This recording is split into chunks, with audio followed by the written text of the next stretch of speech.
Fox News alert: President Trump honing in on Chicago after what should have been a holiday celebration turned into a scene of chaotic violence. Hundreds of teenagers swarmed the city's annual tree lighting ceremony, leading to 2 shootings. A 14-year-old boy was killed and 8 others were injured. 7 of the ones who were injured were also teenagers, 13 to 17 years old.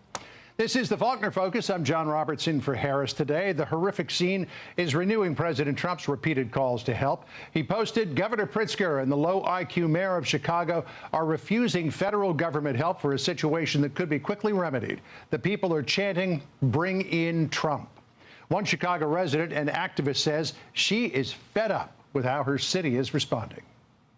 When Brandon Johnson actually took office and, moved to remove police officers from our Chicago public schools. And, we're seeing this violence.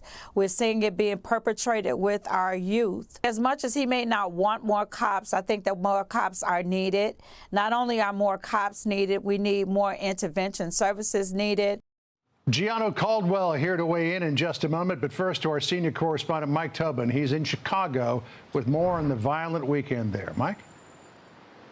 Hey, John, it was a big weekend to kick off the holidays here in Chicago, and they couldn't get through it without more shocking violence. Bloodshed at the tree lighting ceremony. That 14-year-old you mentioned, his name was Armani Floyd. He was killed. The coroner ruled his death was caused by multiple gunshot wounds. He was shot near the Dirksen Federal Building, where we cover so many of those trials, and that shooting was the second of 2 shootings that evening. About an hour earlier, right on State Street, about 10 p.m. in front of the historic Chicago Theater, gunfire broke out. 7 people were shot. Their ages ranged from 13 to 17. Now, the shootings followed a trend called a teen takeover, where young people post something on social media, then they swarm an area. Kids reportedly had shown up from southern as well as northern suburbs and the city itself. The alderman of that ward says the teenagers were rioting. Right now, it is not known what sparked the gunfire, and it's not known if the 2 shootings are connected.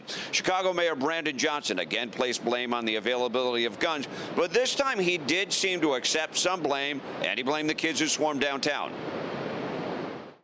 Our young people have to understand that they should not attend these unauthorized events that have been advertised on social media.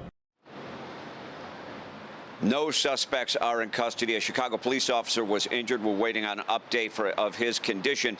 And CPD official numbers for the weekend are out. 28 people were shot. 4 people were killed by gunfire. 1 person died from a stabbing. John, back to you.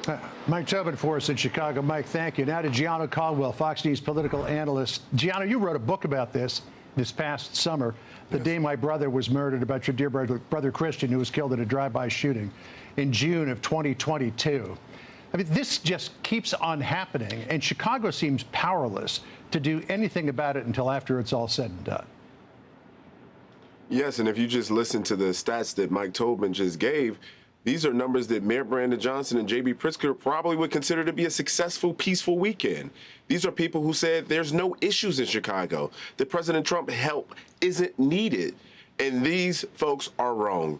They're inept in their response, and they're ignoring the realities on the ground, and the people of Chicago are suffering the consequences. If you cannot go downtown, which was one of the safest places in the city for many years, up until COVID and probably before that too, then where can you go? I mean, this is unacceptable. You can't bring your family to enjoy Thanksgiving or the Christmas tree lighting without the potential of being shot. This is insane, and they need to be held accountable, the people that did this, as well as the elected officials who refuse to hold criminals accountable in that city. It really does seem insane on the surface of it. Can you imagine going to the tree lighting ceremony at Rockefeller Plaza or Fox Square, for that matter, and have something like this happen? I mean, it's unthinkable. It's possible it could happen. But in Chicago, it's just kind of like, all right, that was the weekend. That's what it's like here. It has become the norm. And what some people don't even know is the Chicago Theater, right across the street from the Chicago Theater, is ABC 7 News. They have a studio ground level, cameras pointed towards that direction. So these kids know that there's a news station right across the street that can capture absolutely everything that they're doing. But they don't care. Why don't they care? Because they've never faced consequences. And that's what happens when you implement laws like the Safety Act in Illinois, which eliminated cash bail, which eased up on a lot of penalties when it comes to many crimes. And it also is the reality that you get when you handcuff the police. They had over 700 police officers in that downtown area, according to reporting. So if you can't fear the police, you don't fear the news stations is clearly taking video, and you come out in mass, 300 kids, then what is there to fear? But they created those environments, and I'm talking about J.B. Pritzker and the Mayor Johnson. Yeah, and the best that Johnson could do is to caution kids, don't go to these events that are advertised on social media. That's the city's response. Now to this, Gianno, new information on a horrific and senseless act of violence, of course, in Chicago. We've learned the identity of the young woman who was set on fire while riding the city rail system. She's 26-year-old Bethany McGee.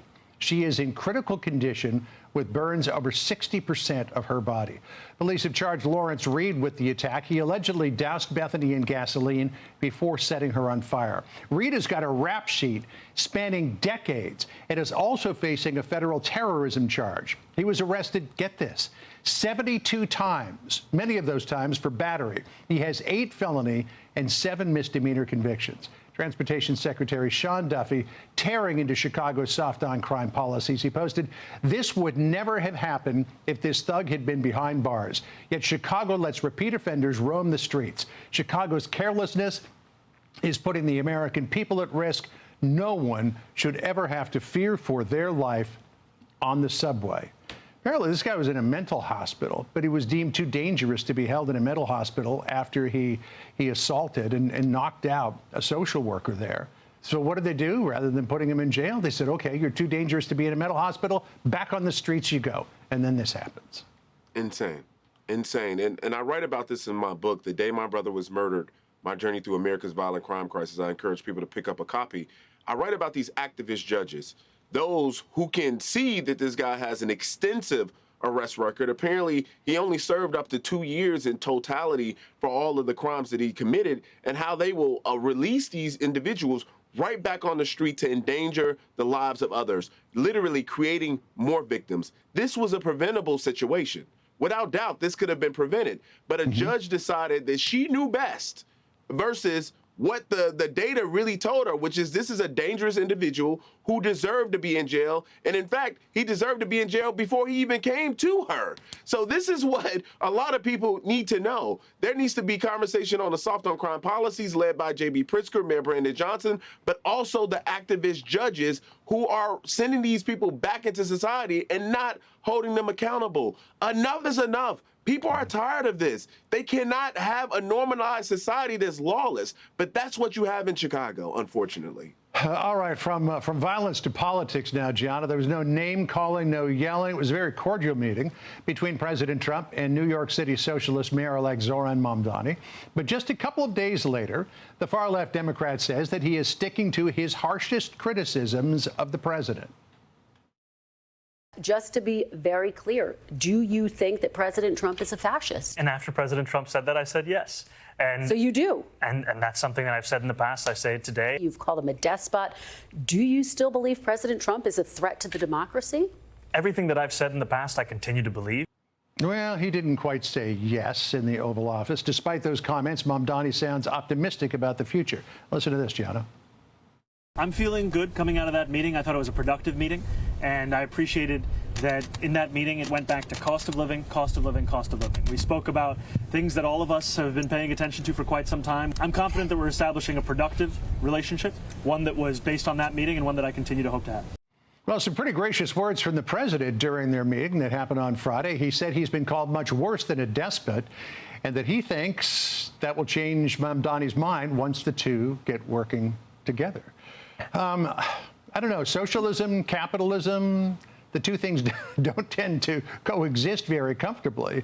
And I'm wondering if President Trump was just being very gracious in the Oval Office, but he's getting prepared to hammer Mamdani the first time something goes wrong in New York. No, 100%. But you recognize President Trump is a businessman first and foremost. And when he meets a person in public, or in person rather, he's a very warm guy. Like, he wins people over. I've met with him in the Oval Office many times. He's really fantastic, to be honest. But I can't imagine there being a productive relationship with Mamdani calling him these names. What's next, Nazi?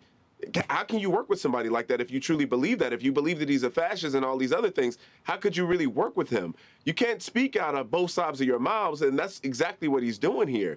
So I'm interested in seeing how all of this unfolds, but I'm also very concerned for the people in New York City because his plans are very dark and threatening to their safety. Somebody that wants to abolish prisons, I mean, it's somebody that I would not want in the office of mayor, somebody who wants to defund the police. As again, I've taken on this fight with the Caldwell Institute for Public Safety. Go to caldwellinstitute.org and support us there. But this is something that we cannot have. We cannot have a lawless society, and that is exactly what he represents. So we'll see what happens, but he seems like a very scary figure, to be honest.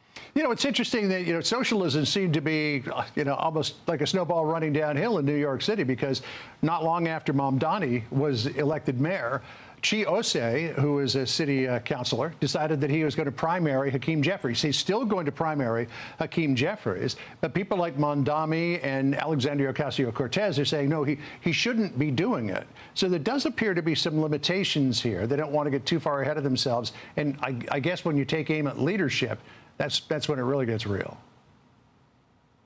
It does get real, and they're going to find out very quickly how real it can get because Hakeem Jeffries, although he is the minority leader in the House, he still has a lot of power and influence as to what kind of resources that can come into New York City.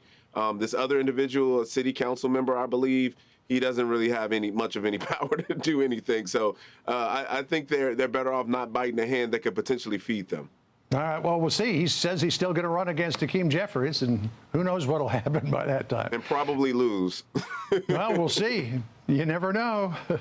Gianno, good to talk to you. Yeah, you Thanks, never know, friend. especially with this left. Exactly. Very good. Thank you for having me. See you again soon. Have a good Thanksgiving. I'm Steve Ducey. I'm Brian Kilmeade. And I'm Ainsley Earhart. And click here to subscribe to the Fox News YouTube page to catch our hottest interviews and most compelling analysis.